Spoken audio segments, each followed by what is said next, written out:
And now it's time to answer the call of... Ding-ding-ling-ling.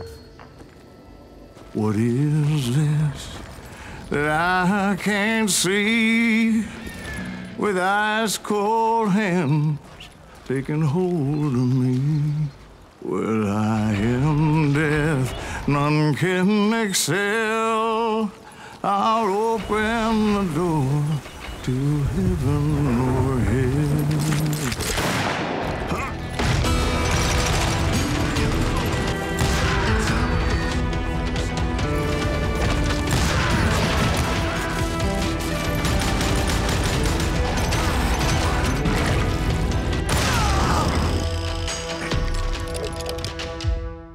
Oh, Hex, I love a good Western. Oh, me too. The dusty locations, the rickety spinning barrel gunplay, and the romance of the Lone Ranger coming into town to put things right. Don't I know you, sir? Don't believe so. I haven't been here in many years. Call of Juarez Gunslinger is the fourth in this series, and this shooter is brought to us by Techland, who also made the Dead Island games. I think it's safe to say that the Cartel, the last Juarez game, really missed the mark by bringing things into the modern day. Gunslinger is another beast entirely and returns the series to its Wild West roots in the best of ways. Now, not only is it a relatively cheap downloadable title, but it's also one of the most entertaining westerns I have ever played. Yeah, this game knows what it sets out to do, and it does it very well. Let me tell you what happened that day. You play as Silas Greaves, an old bounty hunter who sits down in a bar to tell his gunslinging tales. It would be an honor if you would allow me to buy you a beer. Hell, son, it would be my honor to drink it. You instantly love Silas, don't you? I mean, he's dark when he needs to be. What did he do? He did me and my family a grievous harm. But often hilarious as well. I knew that dynamite wasn't mine, so I decided the polite thing would be to return it.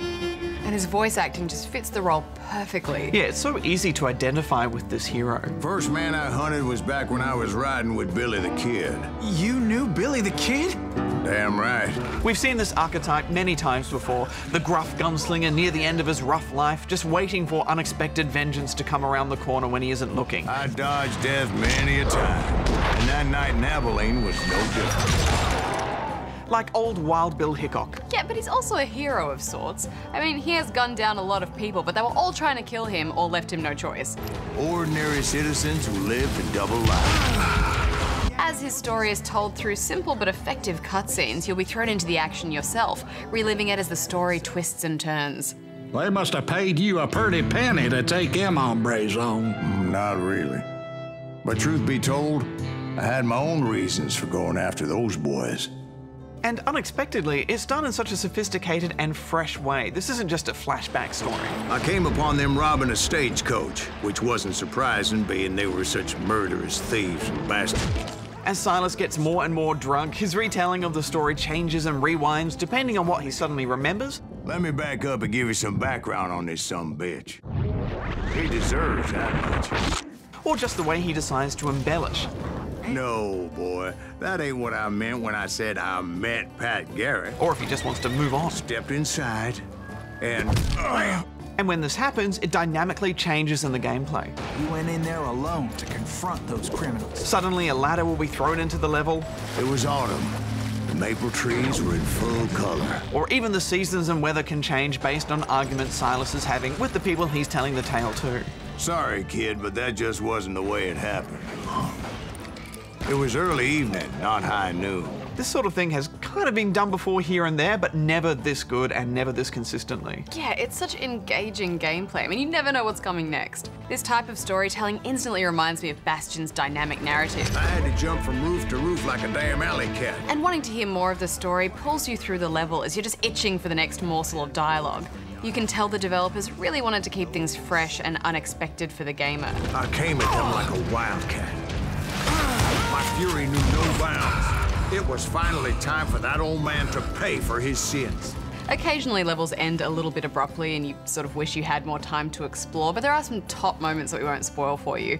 Even though you kind of sense what's coming towards the end, the payoff is absolutely worth it. I especially liked it when the game paused Dukes of Hazzard style. That's when Charlie got hit. "You're catching us in a crossfire," shouted Bill. "Get to the other side." The best part is you meet all these famous, iconic Western real-life characters, and you learn more about their stories along the way. Everyone from Billy the Kid, Grab a gun and get to the window. the Dalton brothers, Those Daltons were lawmen once. and Jesse James get a look in. Not rewriting history, but certainly taking some liberties to allow Silas to be a part of the action. Wait, so you were friends with Billy the Kid? Yeah, sort of. In fact, I would go so far as to call it creative edutainment. Well, I don't know about that. But you got all these collectible cards that you go and pick up, and for once I actually wanted to collect them all because they had these really cool little Western stories about things that actually happened. And I went afterwards, after I finished the game, I went online and even read up a bit more about them. That's edutainment. Whoa. All right, well, let's talk about the combat. This is a tight shooter. Guns handle the way they should, controls are responsive, and it draws scoring ideas from Bulletstorm. Each enemy kill rewards you with XP, and their individual fall is in slow motion, which adds a nice style to the action. Plus, there's actually quite a developed perk system, which you don't always see in smaller games like this. You can go for pistols or ranged or shotgun, but each tree has their own strategies besides what weapon you just like using. I did find the shotgun tree to be a little bit useless though, especially if you're playing on hard. Yeah, and most of your fighting is ranged anyway.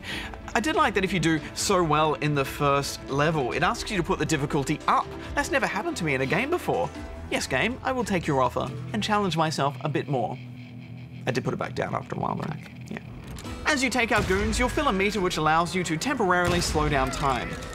This is a familiar mechanic, but it's balanced perfectly and plays into some of the perks as well. You also come across the odd quick-time shootout when ambushed. They attack from on high like Apaches often do.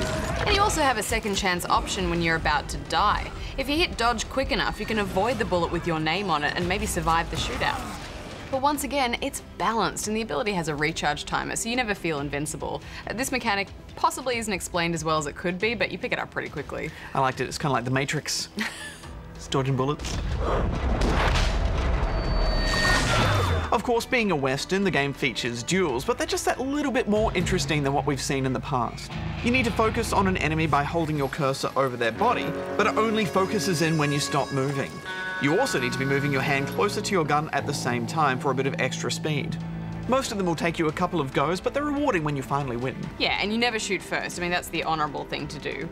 You know, something about this reminded me so much of old school light gun games. It's not just a shooting gallery though. You often have multiple paths and the level design also keeps things interesting. We can't say how the console versions play as we reviewed this on PC, and there were some stability issues and for some reason it kept forgetting to keep VSync on, but all around it's just a good looking game with some beautiful locations. I'm painting a picture here. There was this beautiful waterfall and a crystal clear stream that led to a verdant valley that was truly... Consider your picture painted. What happened next? Because this isn't a big AAA budget game, they often reuse locations, but I think there's real art to the way they've done it because you don't feel like you're in the same place again. I especially like the boss fights, especially that one in the lumberyard. I really didn't like the boss fights. I mean, some of them had these ridiculous health bars. It was just crazy. You know, other tougher enemies have armor plating and that's fine, but these bosses, I mean, some of them just would not go down. Yeah, it is a bit annoying, but I thought it was okay because they obviously wanted you to spend a bit more time with the main heroes or villains in this game, and also the creative way they tell the story kind of gives it a bit of creative license. For me, it was the chase and escape sequences where the design of this game really shined because just everything came together. The frantic pace of the storytelling, the crazy action, and when that music kicked in, which is just fantastic, it all just flowed together perfectly. I just kept running, not knowing where the hell I was going. Final thoughts, Hex? Now, Hex and Barjo were about to go head-to-head on their final scores. Hex could tell Barjo was going to fan out a bit, but he was keeping his cards close to his chest. Speaking of his chest, he's put on a bit of weight lately, hasn't he? Or is it just those shirts shrinking in the wash? At least, that's what old man Barjo will tell you. Now, where were we?